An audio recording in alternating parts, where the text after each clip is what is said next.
Hello बच्चों, कैसे हो आप? एक बार फिर से आप लोगों का स्वागत है आपके चैनल मेडिका मंत्रा पर। आज हम लोग फिर से क्लास 12th का जो पहला चैप्टर हमने स्टार्ट किया था, रिप्रोडक्शन इन ऑर्गेनिज्म, उसके सेकेंड पार्ट की बात करेंगे। सेकेंड वीडियो है। फर्स्ट वीडियो में हम लोगों ने बात किया था रिप्रोडक्शन क्या है, रिप्रोडक्शन का रोल क्या है, कौन कौन से फैक्टर हैं जो रिप्रोडक्शन को अफेक्ट करते हैं, रिप्रोडक्शन के मेथड क्या हैं। असेक्सुअल और सेक्सुअल रिप्रोडक्शन में पहला मेथड जो है वो हम लोगों ने कंप्लीट कर लिया था, असेक्सुअल रिप्रोडक्शन को। ठीक है, ब्रीफ में, ये बहुत ज़्यादा डिटेलिंग में नहीं जाना है इस चैप्टर में, बट ये ब्रीफ है आपका।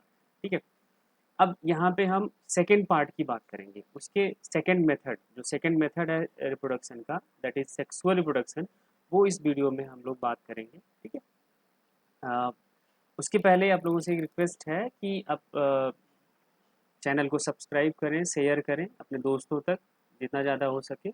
और यही, जितना ज़्यादा आप लोगों का शेयर और सब्सक्राइब, या फिर जितना आप जो भी आपको जैसा लगता है वीडियो कमेंट करें, ये हमें एनर्जी देता है जिससे हम आपके लिए और बेहतर करें और अच्छा जल्दी जल्दी वीडियो बनाएं ना। ठीक है, और या फिर हमारे जाके इस फेसबुक पेज मेडिका मंत्रा पर, या और इंस्टाग्राम पेज को भी ज्वाइन करें। ठीक है, और या फिर कोई आपकी क्वेरी होती है अगर इस वीडियो से रिलेटेड, या फिर आप पिछले वीडियो से रिलेटेड कोई भी क्वेरी है, अगर आपने देखा, आपको लग रहा है कि नहीं, हाँ मुझे ये और क्लियर करना है, तो उस पे आप इस नंबर पे 9621516550 पर आप व्हाट्सअप कर सकते हैं, मैसेज कर सकते हैं, या फिर medicamantra@gmail.com पर आप मेल कर सकते हैं। ठीक है, अब जैसा कि हम पहले से ही हम आपका पता है ना हमारा क्या है, ये कोई भी वीडियो हम स्टार्ट करने से पहले मीन्स आपको क्या क्या कवर करना है इस वीडियो में, वो हम लोग पहले देख लेते हैं, जिससे पता चल जाए कि नहीं, हाँ ये चीज़ें हमें इस वीडियो में कवर करनी है। ठीक है,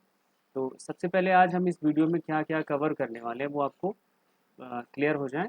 पहला आपको क्या है, सेक्सुअल रिप्रोडक्शन क्या है, और why sexual reproduction, sexual reproduction क्यों ज़रूरी है, क्यों नेचर ने इनकारपोरेट किया ऑर्गेनिजम्स में, और कौन कौन से ऑर्गेनिज्म हैं जो सेक्सुअली रिप्रोड्यूस करते हैं, और कोई भी ऑर्गेनिज्म है, कोई ऑर्गेनिज्म कब सेक्सुअली रिप्रोड्यूस करेगा, when can organism reproduce sexually, वो कब रिप्रोड्यूस कर सकता है।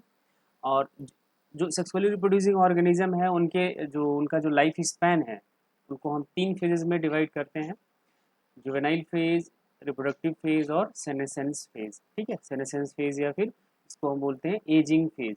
ठीक है, एजिंग फेज भी बोलते हैं। ठीक है, तो ये भी आपको यहाँ पे देखना है, इन तीनों फेजेस को समझना है, और क्या ये इंडिकेट करता है कि कोई ऑर्गेनिज्म रिप्रोडक्टिव फेज में पहुँच गया है, कि वो रिप्रोडक्टिवली एक्टिव हो गया ना। और इन जो जो तीन फेजेस हैं, जुवेनाइल फेज, रिप्रोडक्टिव फेज और सेनेसेंस फेज, इनके बीच का जो फेज है उसको हम बोलते हैं ट्रांजिशन फेज। कब कोई ऑर्गेनिज्म जुवेनाइल फेज से रिप्रोडक्टिव फेज में पहुंचा, उस फेज को हम बोलते हैं ट्रांजिशन फेज। और उस ट्रांजिशन फेज में जो कन्वर्जन होता है, जो चेंजेस आते हैं, उसके लिए बहुत सारे हार्मोन्स हैं जो इम्पोर्टेंट रोल प्ले करते हैं, उसको भी हमें समझना है, role of hormones in transition phase. ठीक है, जो भी आपके ये फेजेस हैं, इनके बीच जो ट्रांजिशन आएगा, जैसे जुवेनाइल टू रिप्रोडक्टिव फेज के बीच का एक ट्रांजिशन फेज, सेनेसेंस और रिप्रोडक्टिव फेज के बीच का एक transition phase, and juvenile to senescence के बीच का एक आपका क्या, ट्रांजिशन फेज। इसमें आपका जो हॉर्मोन्स हैं उनके रोल क्या हैं वो हमें आपको समझने हैं। ठीक है, चलिए स्टार्ट करते हैं। आपका पहला जो पहला टॉपिक जो पढ़ना है वो सेक्सुअल रिप्रोडक्शन है क्या ना, उसको समझना है ना। सेक्सुअल रिप्रोडक्शन ये रिप्रोडक्शन का एक मेथड है, एक मोड है, जिसमें कोई जो न्यू इंडिविजुअल जो बन रहा है, ये किसी दो पेरेंट से बन रहा है, किसी इसके लिए सेक्सुअली सेक्सुअल रिप्रोडक्शन, जो नया ऑफ स्प्रिंग आ रहा है, जो कोई नया इंडिविजुअल आ रहा है, उसमें दो पेरेंट इन्वॉल्व होंगे। कितने पेरेंट इन्वॉल्व होंगे, बट दो parent, but in case of unisexual organism, unisexual organism का मतलब the organism which have a single sex organ. ठीक है, मीन्स कोई एक ऐसा ऑर्गेनिज्म जिसके पास एक सिंगल सेक्स ऑर्गन हो, जैसे यहाँ ह्यूमन बीइंग आपका यूनिसेक्सुअल ऑर्गेनिज्म है। मेल के पास क्या है, male sex organ, and female के पास क्या है, फीमेल सेक्स ऑर्गन। ठीक है, ये हम बात करेंगे। But in case of bisexual organism, अगर कोई बाईसेक्सुअल ऑर्गेनिज्म है, मीन्स जिसके पास एक ऐसा ऑर्गेनिज्म जिसके पास दोनों सेक्स ऑर्गन एक ही इंडिविजुअल में प्रेजेंट हो, that is called bisexual organism. तो वहाँ पे एक सिंगल पेरेंट की ज़रूरत पड़ती है। अगर यूनिसेक्सुअल ऑर्गेनिज्म है तो दो पेरेंट की ज़रूरत, अगर बाइसेक्सुअल ऑर्गेनिज्म है तो सिंगल पेरेंट की ज़रूरत पड़ेगी ना। सिंगल एक सिंगल पेरेंट इन्वॉल्व होगा। बाइसेक्सुअल ऑर्गेनिज्म के एग्जांपल क्या हैं आपके? लीच है एंड अर्थवॉर्म। ये आपको ध्यान में रखना है कि ये बाइसेक्सुअल ऑर्गेनिज्म है। इनमें क्या होगा सेक्सुअल रिप्रोडक्शन में? फ्यूजन ऑफ गैमीट, गैमीट का फ्यूजन होता है जिससे जाइगोट बनता है। अब जैसे एग्जांपल हम किसका ले रहे हैं, ह्यूमन बीइंग का ही ले अगर, तो ह्यूमन बीइंग के केस में मेल एंड फीमेल आप देख रहे हैं ना, मेल फीमेल जो बॉडी है फीमेल के पास इनका जो सोमेटिक सेल है वो डिप्लॉइड कंडीशन में होता है ना। एक डिप्लॉइड सेल में कितने क्रोमोसोम होते हैं? 46 क्रोमोसोम होते हैं। ऐसे ह्यूमन मेल जो है इसके पास भी ये डिप्लॉइड कंडीशन में है इनके सारी सेल्स, तो इसके भी सेल में क्या होगा 46 क्रोमोसोम होगा। तो बट इससे जो गैमीट बनता है, गैमीट फॉर्मेशन एक डिवीजन से होता है, एक specific division that is called meiosis. इसको हम क्या बोलते हैं? मियोसिस या फिर रिडक्शन डिवीजन, 11th में पढ़ा होगा, ठीक है। तो रिडक्शन डिवीजन से कोई डिप्लॉइड सेल वो हैप्लॉइड कंडीशन में आ जाती है। किस कंडीशन में आ जाती है? हैप्लॉइड कंडीशन में आ जाती है, and that haploid cells are called gametes. जैसे फीमेल गैमीट को हम क्या बोलते हैं? एग या ओवम बोलते हैं, एंड मेल गैमीट को स्पर्म बोलते हैं ना। इनके फ्यूजन से इनके फिर से ये दोनों गैमीट फ्यूज करेंगे जिसके पास हैप्लॉइड नंबर ऑफ क्रोमोसोम होंगे, जस्ट एक सेट होगा, हर पेयर का एक एक सेट हो, एक पेयर का सिर्फ एक क्रोमोसोम होगा। जैसे 46 का मतलब 23 पेयर्स ऑफ क्रोमोसोम है। 23 पेयर्स का मतलब क्या है कि हर पेयर का एक क्रोमोसोम इस गैमीट में प्रेजेंट होगा। यहाँ ऐसे मेल बॉडी का हर जो 46 में जो 23 पेयर्स क्रोमोसोम है उनकी 23 पेयर्स के हर पेयर के एक एक क्रोमोसोम यहाँ इस sperm में प्रेजेंट होंगे, and then by the fusion of egg and sperm form a diploid cell again that is called zygote. इसको हम क्या बोलते हैं? जाइगोट। फिर से ये 2n कंडीशन में आ जाता है जिसे हम जाइगोट बोलते हैं, and this process is called fertilisation, and this is called fertilisation. And इस जाइगोट से एम्ब्रियो का डेवलपमेंट होगा, ठीक है। एम्ब्रियो से फिर फर्दर यंग वंस का फॉर्मेशन डेवलपमेंट होगा ना, वो ग्रोथ करेगा, एंड ये प्रोसेस चल रहा है ना। तो गैमीट फॉर्मेशन होगा, जाइगोट का उसके फ्यूजन से जाइगोट बनेगा। और जो इंडिविजुअल्स बनते हैं जहाँ भी मियोसिस होगा, आपने इसको मियोसिस को पढ़ा रहा होगा, तो मियोसिस डिवीजन जहाँ भी होता है वहाँ पे क्रॉसिंग ओवर एक इवेंट होता है। क्रॉसिंग ओवर से क्या होता है? जो पेयर ऑफ क्रोमोसोम है, होमोलोगस पेयर ऑफ क्रोमोसोम है, उनके कुछ पार्ट एक्सचेंज होते हैं, ठीक है। तो जिससे क्या आता है? वेरिएशन आता है। वेरिएशन मीन्स डिफरेंसेस आते हैं, वो अपने पेरेंट्स से डिफरेंट होने कुछ वेरिएशन शो करता है। तो इसलिए जो ऑफस्प्रिंग्स बनते हैं, वो जो ऑफस्प्रिंग्स हैं, जो नए इंडिविजुअल आते हैं, वो आइडेंटिकल नहीं होते हैं, ना तो पेरेंट्स के ना खुद के भी। जैसे किसी पेरेंट्स के 4 ऑफस्प्रिंग हैं, 4 ऑफस्प्रिंग प्रोड्यूस किया उसने, तो ये चारों के चारों ऑफस्प्रिंग आपस में आइडेंटिकल नहीं होंगे और ना तो अपने पेरेंट्स से आइडेंटिकल होंगे। अब बेस्ट एग्जांपल अपनी फैमिली को उठा के देख लीजिए ना। आप जितने भी सिबलिंग्स हैं, 2 भाई 2 बहन हैं, तो वो अपने खुद वो चारों आपस में बिल्कुल आइडेंटिकल नहीं होंगे, सभी डिफरेंट हैं। और वो अपने पेरेंट्स से भी डिफरेंट अलग होंगे, थोड़ा बहुत वेरिएशन शो करते होंगे ना। तो इसमें जब आइडेंटिकल नहीं होगा तो वेरिएशन दिखेगा ना, ये वेरिएशन शो करते हैं, ठीक है। तो ये इतना आपको ध्यान में रखना है सेक्सुअल रिप्रोडक्शन के बारे में। नेक्स्ट, अब आपको जो नेक्स्ट टॉपिक समझना है वो क्या है कि सेक्सुअल रिप्रोडक्शन की ज़रूरत क्यों हुई भाई, why sexual reproduction. Sexual reproduction nature ने क्यों इनकारपोरेट किया, इस ऑर्गेनिजम्स में क्यों इनकारपोरेट किया, ये आपको हमें समझना है कि वाई सेक्सुअल रिप्रोडक्शन। तो पहला जो पॉइंट है टू इनकारपोरेट वेरिएशन, किसी भी स्पीसीज में वेरिएशन इनकारपोरेट करने के लिए नेचर ने asexual sexual mode of reproduction को इनकारपोरेट किया। अब इस वेरिएशन का रोल क्या है? विच एनेबल्स देम सर्वाइव। जो क्या करता है ये वेरिएशन, क्या करता है? सर्वाइव करने के लिए उसको योग्य बनाता है, उस स्पीसीज के इंडिविजुअल्स को एनेबल करता है। जैसे कंडीशन नेचर में, क्योंकि हमारा नेचर डायनेमिक है, हमेशा चेंज हो रहा है। अगर कुछ अनफेवरेबल चेंजेस आ जाते हैं तो सभी, अगर किसी स्पीसीज के सभी इंडिविजुअल एक जैसे हों, सेम हो, सभी के सभी आइडेंटिकल हों, तो वो सर्वाइव नहीं कर पाएंगे। फिर अनफेवरेबल कंडीशन आई तो सारे के सारे लोग मारे जाएंगे। अगर उनमें वेरिएशन होगा तो वेरिएशन की वजह से क्या करेगा, कुछ उसके इंडिविजुअल, उस स्पीसीज़ के कुछ इंडिविजुअल तो सर्वाइव करेंगे जिनके पास वो सारे चेंजेस, वो सारे फीचर्स होंगे जो उस अनफेवरेबल कंडीशन में सर्वाइव कर पाएँ, ठीक है। तो ये आपका सर्वाइव करने के लिए एनेबल करता है, ठीक है। कोई और ये सभी इंडिविजुअल, किसी स्पीसीज़ के जो इंडिविजुअल्स हैं उसको एक यूनिकनेस प्रोवाइड करता है। यूनिकनेस मीन्स एक उसकी आइडेंटिटी प्रोवाइड करता है जिससे वो अपना खुद से, जैसे हम आप सभी हैं, सभी होमोसेपियंस हैं, लेकिन सबकी एक अपनी यूनिकनेस है, अपनी खुद की एक आइडेंटिटी है, खुद का एक पहचान है ना। और ये वेरिएशन एनेबल करता है किस बात के लिए, अनफेवरेबल कंडीशन में सर्वाइव करने के लिए एनेबल करता है किसी भी इंडिविजुअल को। जैसे अभी एग्जांपल आप देख लीजिए, पैंडेमिक, कोरोना पैंडेमिक में क्या है, जिसके पास स्ट्रॉन्ग इम्यूनिटी है, ये भी एक तरह का वेरिएशन है।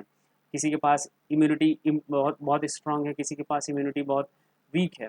अगर जिसके पास स्ट्रांग इम्यूनिटी है आज वो सर्वाइव कर रहा है, जो इसके पास वीक इम्यूनिटी है वो क्या कर रहा है, मारा जा रहा है ना। तो ये वेरिएशन की वजह से ही, ऐसा तो है नहीं कि हाँ सबकी वीक इम्यूनिटी अगर होती तो क्या होता, सबके सब मारे जाते, लेकिन जिसकी स्ट्रांग इम्यूनिटी है वो होमोसेपियंस को आने वाले टाइम में बचा के रखेगा इस पृथ्वी पर, इस अर्थ पर ना, इस प्लेनेट पर। अब कौन कौन से ऑर्गेनिज्म हैं जो रिप्रोड्यूस करेंगे सेक्सुअली, उनमें आपको ध्यान रखना है, प्लांट्स रिप्रोड्यूस करते हैं, एनिमल्स एंड फंजाई। प्लांट्स में क्या, एल्गी से लेकर एंजियोस्पर्म तक, algae, bryophytes, pteridophyte, gymnosperm, angiosperm, सभी के सभी आपके अब उनके वो सेक्सुअली रिप्रोड्यूस कर सकते हैं। एनिमल्स में भी lower animals to higher animals भी वो सभी सेक्सुअली रिप्रोड्यूस करते हैं। फंजाई भी लोअर फंजाई से लेकर हायर फंजाई तक आपका क्या करता है, वो सेक्सुअली रिप्रोड्यूस करता है। तो ऑर्गेनिजम्स कौन करते हैं वो आपको ध्यान में रखने हैं। एंड कोई ऑर्गेनिज्म कब, when can organism reproduce sexually, कब वो सेक्सुअली रिप्रोड्यूस करता है। तो इसको समझने के लिए अब सेक्सुअली जो रिप्रोड्यूसिंग ऑर्गेनिज्म है उनके हम पूरे लाइफ स्पैन को पहले हमें समझना पड़ेगा कि जो उनका लाइफ स्पैन है वो एक्चुअल में कैसा होता है, कितने फेजेस में उसको हम डिवाइड करके पढ़ सकते हैं, समझ सकते हैं। तो जो सेक्सुअली रिप्रोड्यूसिंग ऑर्गेनिजम्स हैं उनके लाइफ स्पैन को हम 3 फेजेस में डिवाइड करते हैं। कितने फेजेस में, 3 फेजेस में डिवाइड करके हम समझते हैं। पहला फेज आपका क्या है, जुवेनाइल फेज। दूसरा फेज आपका है रिप्रोडक्टिव फेज। तीसरा फेज क्या है आपका, सेनेसेंस फेज। तो ये 3 फेजेस में किसी भी सेक्सुअली रिप्रोड्यूसिंग ऑर्गेनिज्म का जो लाइफ स्पैन है वो डिवाइड किया जाता है, juvenile phase, reproductive phase, and third one is the senescence phase that is also known as aging phase, ठीक है। जुवेनाइल फेज को पहले हमें जानना है कि जुवेनाइल फेज हम कैसे, उनके क्या क्या कैरेक्टरिस्टिक्स हैं, कैसे हम कह सकते हैं कि कोई ऑर्गेनिज्म जुवेनाइल फेज में है, ठीक है। जैसे हमें अब खुद को पहचानना हो कि भाई हम किस फेज में हैं, जो हमारा, क्योंकि सेक्सुअली रिप्रोड्यूसिंग ऑर्गेनिज्म हम आप भी हैं, तो हम आप किस फेज में हैं ये भी हम समझ पाएंगे जब हम इन तीनों फेजेस के बारे में, इन तीनों फेजेस के कैरेक्टरिस्टिक्स को समझ लें कि हाँ इन फेजेस का कैरेक्टरिस्टिक क्या है, इन फेजेस में हम कैसे, किस फेज का कैरेक्टरिस्टिक क्या है, तो हम आसानी से समझ पाएंगे कि जुवेनाइल फेज का कैरेक्टरिस्टिक क्या है और रिप्रोडक्टिव फेज का, सेनेसेंस फेज का, तो हम आसानी से बता पाएंगे कि कोई भी ऑर्गेनिज्म है वो किस फेज में है। तो जुवेनाइल फेज का जो कैरेक्टरिस्टिक है, it is the period of growth. इस फेज में कोई भी ऑर्गेनिज्म सिर्फ ग्रोथ करता है and they can not reproduce sexually. इस फेज में वो सेक्सुअली रिप्रोड्यूस नहीं कर सकता, भले ही वो सेक्सुअली रिप्रोड्यूसिंग ऑर्गेनिज्म है, लेकिन अगर वो जुवेनाइल फेज में है तो सेक्सुअली रिप्रोड्यूस नहीं कर सकता। प्लांट के केस में उसके लिए हम क्या बोलते हैं, वेजिटेटिव फेज बोलते हैं। जैसे अपने असेक्सुअल रिप्रोडक्शन की बात की थी तो वहाँ पे हम क्या बोलते हैं, प्लांट के केस में वेजिटेटिव रिप्रोडक्शन यूज़ करते हैं टर्म।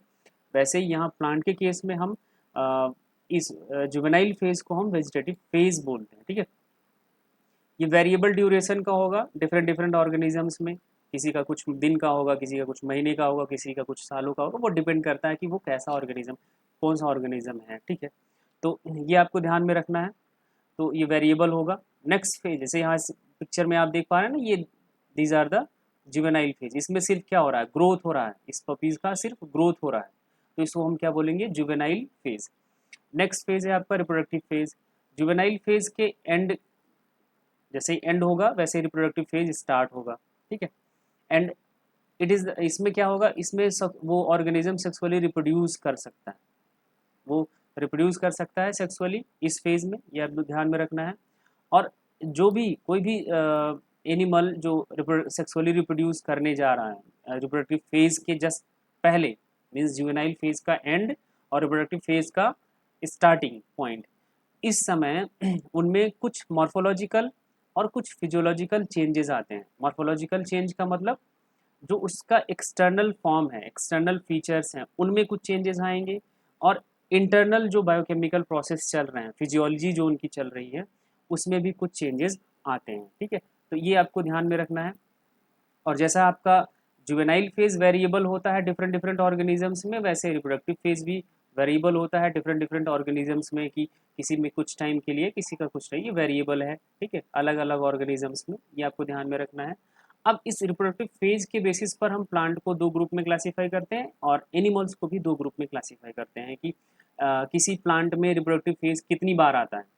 ठीक है, और उसके बेसिस पर उसको हम दो ग्रुप में क्लासीफाई करते हैं। On the basis of reproductive phase plants are classified into two groups, पहला मोनोकॉर्पिक, दूसरा पॉलीकॉर्पिक। अब देखो टर्म से ही समझ आ रहा है, अब ये दोनों टर्म का मतलब आपको ध्यान में रख लेना है, उसके बाद सब क्लियर है। मोनो का मतलब वन, एंड पॉली का मतलब मेनी। ठीक है, कॉर्पिक मीन्स फ्लावरिंग, जिसमें कॉर्प मीन्स फ्रूट, जिसमें एक बार फ्रूट हो, जितना फ्लावर, जब फ्लावर बनेगा तभी फ्रूट बनेगा, तो जिसपे फ्लावर्स एक बार उनके लाइफ स्पैन में, ऐसे प्लांट्स जिनके लाइफ स्पैन में सिर्फ एक बार फ्लावरिंग हो, that is called monocarpic plant. Means एक बार फ्रूट बनेगा, जैसे वीट है, राइस है, कैरेट है, ये सभी आपके क्या हैं, मोनोकॉर्पिक प्लांट हैं। जैसे आपने क्या देख, किसानों को देखते हैं ना, एक सीजन में वो वीट लगाया, फिर फ्लावरिंग हुई, उसमें फ्रूट बना, वो उसकी सेनेसेंस एजिंग हो जाती है, डेथ हो जाता है, फिर वो हार्वेस्ट कर लेता है, ग्रेन्स को अलग कर लेता है।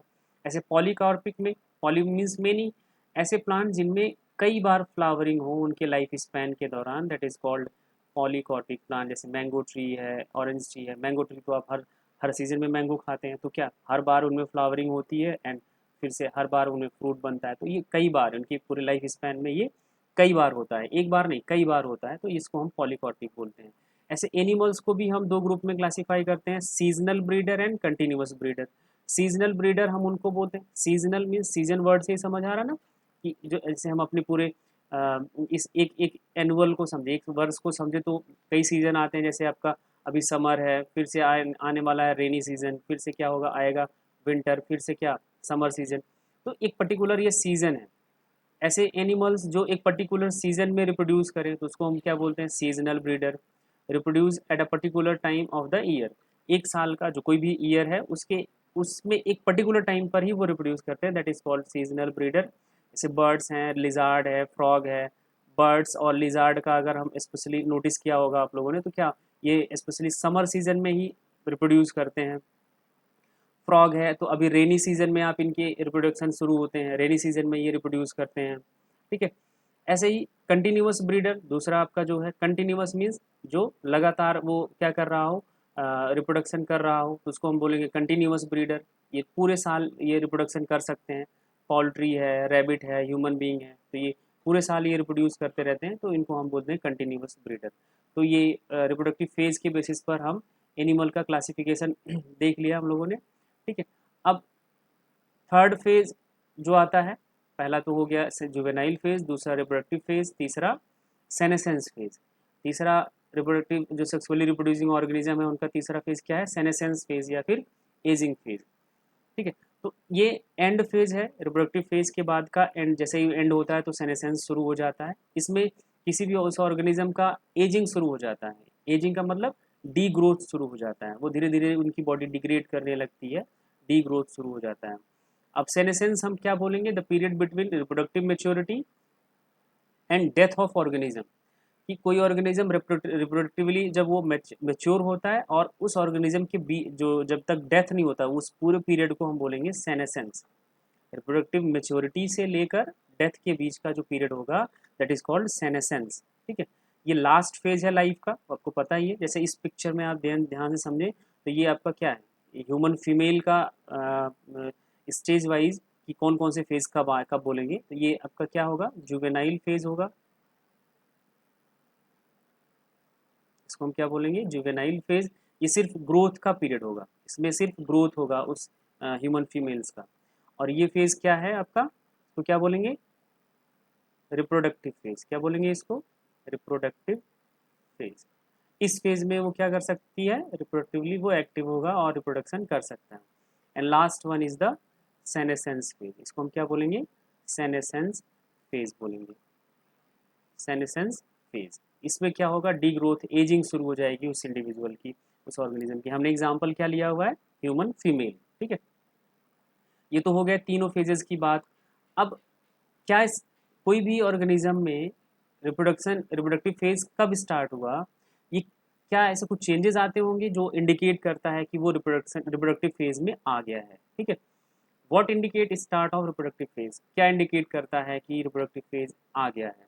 तो प्लांट के केस में पहले हम देखेंगे, फिर एनिमल के केस में। प्लांट के केस में क्या है, अपीयरेंस ऑफ फ्लावर, फ्लावर का बनना। यहाँ पे देख रहे हैं ना, फ्लावर का बनना। जैसे आप अपने चारों तरफ प्लांट्स देखते हैं ना, प्लांटेशन करते हैं तो क्या तुरंत फ्लावर नहीं आता, कुछ टाइम के बाद उसमें ग्रोथ होगा, ग्रोथ होने के बाद ही फ्लावर आता है। तो फ्लावर अपीयरेंस भी क्या है, एक मीन्स वो रिप्रोडक्टिव फेज में पहुंच गया है। कोन का फॉर्मेशन, जो कोनीफर्स हैं, जो जिनमें जो जिम्नोस्पर्मस प्लांट है उनमें फ्लावर नहीं बनता बट उनमें कोन बनते हैं। तो कोन फॉर्मेशन भी इस इंडिकेट करता है कि रिप्रोडक्टिव फेज में वो प्लांट पहुंच गया है। तो ये दोनों के दोनों रिप्रोडक्टिव ऑर्गन है। हाँ, एक पॉइंट आपको ध्यान में रखना, फंजाई के केस में फॉर्मेशन ऑफ फ्रूटिंग बॉडी, क्या बोलेंगे, फॉर्मेशन ऑफ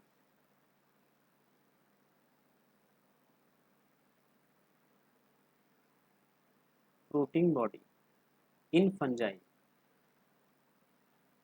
फंजाई के केस में क्या बनना शुरू हो जाए, फ्रूटिंग बॉडी का फॉर्मेशन होना, ये इंडिकेट करता है कि वो रिप्रोडक्टिव फेज में आ गया है, ठीक है। तो ये आपको ध्यान में रखना है। एनिमल के केस में क्या है, जो इनके सेक्स ऑर्गन होते हैं वो डेवलप एंड मेच्योर होने लगते हैं। उनका सेक्स ऑर्गन जो है वो डेवलप होने लगेगा और मेच्योर होना शुरू हो जाता है।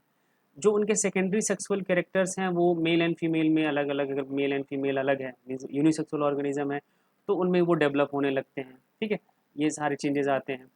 और रिप्रोडक्टिव फेज के दौरान जो मेल है किसका, प्लेसेंटल मैमल है, female of placental mammal, means ऐसा जो मैमल हम इसको बोलते हैं एनिमल्स, ऐसे एनिमल्स जो जिनके पास मेमोरी ग्लैंड हो, ठीक है, उनको हम मैमल्स बोलते हैं। और प्लेसेंटल मैमल्स हम उनको बोलते हैं जिनमें प्लेसेंटा का फॉर्मेशन हो, ऐसी फीमेल जिनमें प्लेसेंटा का फॉर्मेशन हो। प्लेसेंटा क्या है, placenta is the tubular structure which forms between embryo and wall of uterus. किसके किसके बीच, यूटरस की वॉल, जो फीमेल का यूटरस है उसके बीच और एम्ब्रियो के बीच का एक ट्यूबुलर कनेक्शन है, दैट इज कॉल्ड प्लेसेंटा। इसको हम क्या बोलते हैं, placenta, that provide nourishment oxygen to the embryo and remove the excretory product from the embryo. ये इसका फंक्शन है। वो आगे हम जब ह्यूमन रिप्रोडक्शन पढ़ेंगे तो वो आप डेवलपमेंटल, जब एम्ब्रियोनिक डेवलपमेंट पढ़ेंगे तो वो वहाँ पे क्लियरली सब कुछ देखेंगे। तो प्लेसेंटल मैमल की जो फीमेल्स हैं, इनमें एक साइक्लिक चेंज होता है, इनमें साइक्लिक चेंजेस चलते हैं। उनकी ओवरीज में उनके एसेसरी डक्ट, कौन से एसेसरी डक्ट, रिप्रोडक्टिव के जो एसेसरी डक्ट्स हैं उनमें, एंड हॉर्मोन्स में एक साइक्लिक चेंज चलता है। इसको हमें समझना है। And these cyclic changes are known as menstrual cycle and oestrus cycle या ओएस्ट्रस साइकिल, ठीक है। तो ये हम आगे जब ह्यूमन रिप्रोडक्शन पढ़ेंगे तो वहाँ पे डिटेल में समझेंगे। बट यहाँ पे आपको ब्रीफ में समझना है कि एक्चुअल में ये है क्या चीज़, menstrual cycle and oestrus cycle, और कहाँ देखने को मिलता है, ठीक है। तो मेंस्ट्रुअल साइकिल हमें कहाँ देखने को मिलता है, ये एक्चुअल देखो दोनों साइकिलें कहाँ चलती हैं, प्लेसेंट फीमेल ऑफ प्लेसेंटल मैमल। अब मेंस्ट्रुअल साइकिल क्या है, ये एक साइक्लिक चेंज है फीमेल ऑफ प्राइमेट्स। जो प्लेसेंटल मैमल्स होते हैं उनको दो ग्रुप में डिवाइड करते हैं, primates and non primates. Primates are those placental mammal which have well developed brain. They use your our four limbs. ये बहुत ज़्यादा अपने फोर लिम्ब का यूज़ करते हैं, इनके पास वेल डेवलप्ड ब्रेन होता है। एंड प्राइमेट्स हैव जो हाथ की जो फोर लिम्स की जो फिंगर्स हैं इनके बीच टो और ये और जो फिंगर्स हैं 90 डिग्री का एंगल बन जाता है, बना होता है। और जो नॉन प्राइमेट्स हैं उनके बीच यहाँ ऐसा कुछ नहीं होता, लेस डेवलप्ड ब्रेन होता है, ये बहुत ज़्यादा अपने फोर लिम्स का यूज़ नहीं करते हैं। ये डिफरेंसेस है, वो आपने 11th में पढ़ रखा होगा। तो एग्जाम्पल में जैसे मंकी है, एप्स हैं, ह्यूमन बींग्स हैं, ये प्राइमेट्स हैं। और इनमें देखो जो मेंस्ट्रुअल साइकिल चलता है वो कहाँ, प्राइमेट्स में चलता है, means monkey, apps and humans, ठीक है। ड्यूरिंग रिप्रोडक्टिव फेज, उनकी जो रिप्रोडक्टिव फेज है वो भी किस में, सिर्फ सिर्फ फीमेल्स में, मेल्स में नहीं, सिर्फ फीमेल्स में, ठीक है। और एस्टर साइकिल कहाँ चलता है, ये भी साइक्लिक चेंज है, कहाँ, नॉन प्राइमेट्स में। Non primates means cow, sheeps, rat, dog, tiger etcetera, जो नॉन प्राइमेट्स हैं इनमें चलता है रिप्रोडक्टिव फेज के दौरान, वो भी किस में, सिर्फ फीमेल्स में। ये फीमेल्स की बात हो रही है ना, ठीक है। अब यहाँ पे कुछ हॉर्मोन्स हैं जो रिस्पॉन्सिबल होते हैं transition between these three phases, जो तीनों फेजेस आपने पढ़ा, इनके बीच ये हॉर्मोन्स अपना रोल प्ले करते हैं, प्लांट में भी और एनिमल्स में भी, दोनों। बट यहाँ पे हम कुछ एग्जाम्पल, एक का एग्जाम्पल देखेंगे, किसी एनिमल्स, ह्यूमन बीइंग का एग्जाम्पल हम लेके चलेंगे यहाँ पे, कि क्या ये हॉर्मोन्स क्या रोल प्ले करते हैं, क्या इनका रोल है इन हॉर्मोन्स का, ये देखेंगे। Role of hormones in transition phase, transition phase में इन हॉर्मोन्स का क्या रोल है, तो बहुत इंपॉर्टेंट रोल प्ले करते हैं। जुवेनाइल फेज और reproductive phase and senescence phase के बीच जो ट्रांजिशन फेज आता है, एग्जाम्पल के तौर पर हम क्या देख रहे हैं, male and female poverty in human, human का एग्जाम्पल लिया हुआ है। एंड वो मेल एंड फीमेल में देखेंगे पवर्टी, पवर्टी हम क्या बोलते हैं, जैसे आपने तीन फेजेस समझे, जुवेनाइल फेज से के बाद आता है रिप्रोडक्टिव फेज, रिप्रोडक्टिव के बाद सेनेसेंस फेज। तो जुवेनाइल फेज क्या है, पीरियड ऑफ ग्रोथ है, रिप्रोडक्टिव फेज ये इसमें रिप्रोडक्शन के लिए वो कैपेबल हो जाता है। मीन्स इन दोनों के बीच का ट्रांजिशन, मीन्स कब कोई ऑर्गेनिज्म, जब वो जो जुवेनाइल फेज में है, कब उनमें वो रिप्रोडक्टिव फेज में एंटर कर रहा है, दैट एज, वो पर्टिकुलर एज जो है वो, दैट इज कॉल्ड पवर्टी। उसको हम क्या बोलते हैं, पवर्टी। मीन्स रिप्रोडक्टिवली एक्टिव जब होता है, that is called puberty age, ठीक है। उसको हम क्या बोलते हैं, पवर्टी एज। मीन्स वो उसका रिप्रोडक्टिव फेज स्टार्ट हो जाता है, ठीक है। तो ह्यूमन मेल एंड फीमेल का जो पवर्टी एज है, उसमें अब यही जो पवर्टी एज है, यही ट्रांजिशन फेज है। ये क्या है, ट्रांजिशन फेज है। इसी ट्रांजिशन फेज में ये हॉर्मोन्स हैं कुछ जो इंपॉर्टेंट रोल प्ले करते हैं, जैसे टेस्टोस्टेरॉन है, एस्ट्रोजन है एंड प्रोजेस्टेरॉन है। टेस्टोस्टेरॉन का क्या रोल है, that is responsible for the development of secondary sexual character in male, male में ये सेकेंडरी सेक्सुअल कैरेक्टर डेवलपमेंट के लिए ये रिस्पॉन्सिबल है। क्या है, फेशियल हेयर का डेवलपमेंट होना, पिच लो हो जाना, सोल्जर्स का डेवलपमेंट होना, ठीक है। ये सारे सेकेंडरी सेक्सुअल कैरेक्टर हैं, वो आगे हम जब ह्यूमन रिप्रोडक्शन देखेंगे तो वहाँ समझ आएगा, ठीक है। एस्ट्रोजन दूसरा हार्मोन है। Estrogen, it is also responsible for development of secondary sexual character, but in female, किसमें, ये फीमेल्स में, ठीक है। इनमें फीमेल्स में सेकेंडरी सेक्सुअल कैरेक्टर का डेवलपमेंट के लिए रिस्पॉन्सिबल है। And progesterone, progesterone play very important role during pregnancy, ठीक है। तो ये हॉर्मोन्स का रोल है जो वो सेक्सुअल रिप्रोडक्शन में एक ट्रांजिशन फेज में वो क्या करता है, रोल प्ले करते हैं, ठीक है। आज हम लोग इतना ही बात करेंगे, नेक्स्ट वीडियो में हम जो इवेंट्स हैं सेक्सुअल रिप्रोडक्शन को के वो हम देखेंगे, ठीक है। और अगर किसी को कोई इस वीडियो लेक्चर में कोई प्रॉब्लम है तो वो फिर से एक बार इस व्हाट्सएप नंबर को देख लीजिए, 9621516550 पे आप व्हाट्सएप कर सकते हैं, या फिर medicamantra@gmail.com पर आप क्या कर सकते हैं, मेल कर सकते हैं, ठीक है। एंड हाँ, फिर से एक बार शेयर करिए, सब्सक्राइब करिए, जम के खूब जितना हो सके अपने दोस्तों तक पहुंचाइए, और सबकी हेल्प करनी चाहिए। और यही जितना ज़्यादा शेयर सब्सक्राइब बढ़ता है उतना ही हम लोगों को एनर्जी मिलती है, जिससे आपके लिए और बेहतर और अच्छा और जल्दी काम कर पाए ना, ठीक है। थैंक यू, आज के लिए बस इतना।